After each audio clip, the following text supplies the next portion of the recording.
APPSC పరీక్ష నిర్వహణలో గొడ్డలి పార్టీ వ్యవహరించిన తీరు వ్యవస్థలపై విశ్వాసాన్ని కోల్పోయే పరిస్థితికి తీసుకొచ్చిందని మంత్రి పార్థసారథి విమర్శించారు. పరీక్ష పత్రాలు స్ట్రాంగ్ రూమ్లో పెట్టకుండా రిసార్ట్లో పెట్టి ఇష్టమొచ్చిన వారితో మూల్యాంకనం చేయించడంపై జగన్ సమాధానం చెప్పాలన్నారు.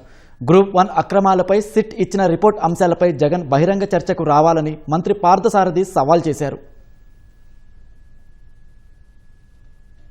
గుండెపోటుకు ఎంత తేడా ఉందో ఏపీపీఎస్సీ ఎగ్జామ్స్ కి డిఎస్సికి అంత తేడా ఉందని చెప్పేసి మనం చేస్తా ఉన్నాను. ఏదో చెప్తా ఉంటారు పెద్దలు, తోటకూర దొంగలించిన నాడే కంట్రోల్ చేసి ఉంటే గజి దొంగ అయ్యేవాడు కాదనేది తెలుగులో సామెత. ఈ సామెత సరిగ్గా ఈ గొడ్డల పార్టీ అధ్యక్షుడికి అన్వయించబడుతుందని చెప్పేసి కూడా తెలియజేస్తా ఉన్నాను. ఎక్కడో నేను చదివాను, నేను ఎవరో చెప్తుంటే కూడా విన్నాను. నేను ఏదో శివశివాని స్కూల్లో ఎక్కడో 10వ తరగతి పేపర్ లీక్లో భాగస్వామ్యం ఉంది, అది ఎంతవరకు కరెక్టో తెలియదు కానీ భాగస్వామ్యం ఉందని చెప్పేసి ప్రజలు నమ్ముతారు. అదే తరహాలో ఈరోజు ఏపీపీఎస్సీ మూల్యాంకనాన్ని ఇష్టం వచ్చిన రీతిలో చేయటం ఏంటో ఒకసారి ప్రజలందరూ కూడా ఆలోచించాలని చెప్పేసి మనం చేస్తాను.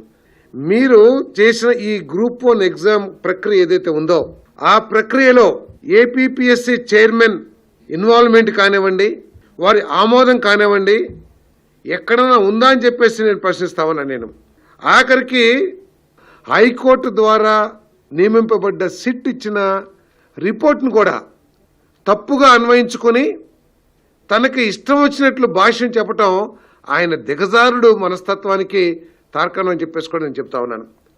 ఏపీపీఎస్సీ లా ఏంటి? మీరు ఏదైనా కొత్త అడాప్ట్ చేసుకోవాలంటే కమిటీలో అప్రూవల్ తీసుకుని గవర్నమెంట్కి పంపించి గవర్నమెంట్ ఆమోదాన్ని గవర్నర్కి తెలియజేసి గవర్నర్ ద్వారా మార్చాలి. అది లా.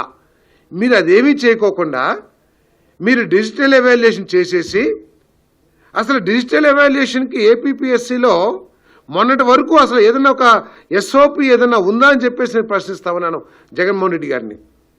డిజిటల్ మూల్యాంకనాన్ని హైకోర్టు తప్పు పట్టలేదంటూ మరో తప్పుడు అంశాన్ని జగన్ తెర మీదకు తీసుకొచ్చాడు. హైకోర్టు జగన్మోహన్ రెడ్డి గారు తెలివిగా ఏం చేస్తారంటే, ఒక 10 పేజీల జడ్జిమెంట్ ఉంటే లేదా 10 పేజీల రిపోర్ట్ ఉంటే దాని మొత్తంలో ఎక్కడో ఒక 5 లైన్లు వారు చేసిన తప్పుకి సర్దిద్దుకోవటానికి అవకాశం ఉన్న కొన్ని లైన్లు ఏదైతే ఉంటాయో ఆ లైన్లు తీసుకుని తన తప్పుని కప్పిపుచ్చుకోవటానికి ప్రయత్నం చేస్తాడు జగన్మోహన్ రెడ్డి గారు అని చెప్పేసి నేను మనం చేస్తాను. మనం మాట్లాడుతూ ఉంటాం, పక్కనోడు పేపర్ చూస్తే కాపీయింగ్ కొట్టాడంటారు. ఏదన్నా హాల్లో పుస్తకాలు ఇచ్చేసి పరీక్ష రాపిస్తే, ఏదైనా ప్రైవేట్ యాజమాన్యమో లేకపోతే ఏదైనా సరే పుస్తకాలు ఇచ్చి రాపిస్తే మాస్ కాపీయింగ్ అంటాం. పరీక్షకు ముందే క్వశ్చన్ పేపర్ బయటకు వస్తే పేపర్ లీక్ అంటాం. మరి ఇన్ని అవకతవకలు, మోసాలు, కుట్రలు జరిగిన ఈ మూల్యాంకాన్ని ఏమనాలో ఈ రాష్ట్ర యువకులు ఆలోచించాలని చెప్పేసి కూడా నేను ఈ సందర్భంగా నేను తెలియజేస్తా ఉన్నా. నేను గౌరవ హైకోర్టు నియమించిన సిట్ రిపోర్ట్ దీని మీద బహిరంగ చర్చకు సిద్ధమా?